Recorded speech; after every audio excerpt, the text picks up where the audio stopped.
고창과 맞닿아 있는 전남 영광 한빛원전입니다.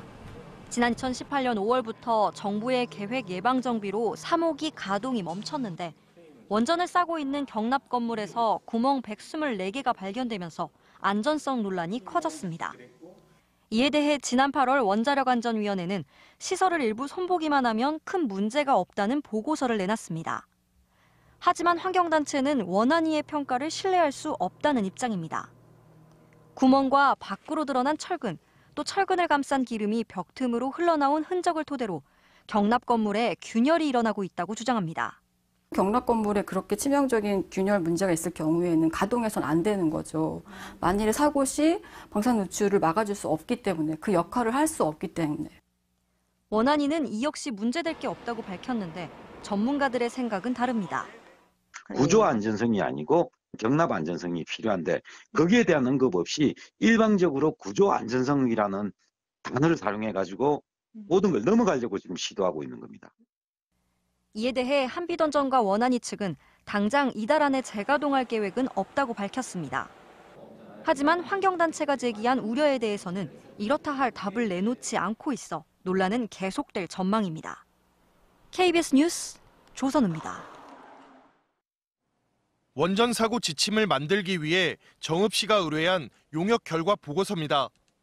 한빛원전에서 방사능이 누출될 경우 정읍에 미치는 영향을 10년치 풍향과 풍속 자료를 토대로 분석했습니다.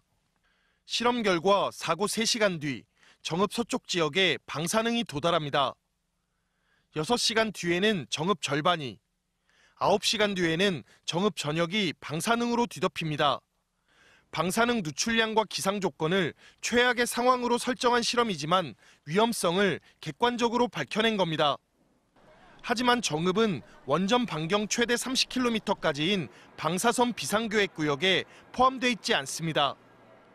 전북에서는 고창 대부분과 부안 일부 지역이 방사선 비상계획구역에 들어있지만 원전이 전남 영광에 있다는 이유로 한 해 수백억 원인 지역자원시설세를 한 푼도 받지 못하고 있습니다. 법 개정을 요구해왔지만 지난 국회에서 통과되지 못했습니다. 지방시설세를 저희도 받아야겠다는 겁니다. 비상선 방제 구역이 30km 확장되면서 50대 50이라는 그 피해 면적이나 인구가 산출되어 있습니다. 그것이 근거죠. 정부가 지원하는 방제 훈련비도 전남 영광은 한 해 4,300만 원으로 고창 부안보다 5배 이상 많습니다. 방사능 사고 위험성을 안고 있으면서도 지원에서는 철저히 소외된 원전 주변 지역들. 사고 대비라도 제대로 이뤄질 수 있도록 지원 근거가 마련돼야 합니다. KBS 뉴스 서윤덕입니다.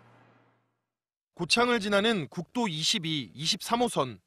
전라북도가 만든 원전 방사능 누출 대응 지침에 따르면 전남 영광 한빛원전에서 방사능이 누출됐을 때 5만 명 넘는 주민이 정읍 등에 있는 구호소로 가기 위해 이 두 도로를 한 번은 거쳐야 합니다. 미리 지정해 놓은 공동 대피 차량 1,700여 대에 개인 대피 차량까지 합치면 편도 2차로 도로에 차량 수천 대가 몰릴 수밖에 없습니다.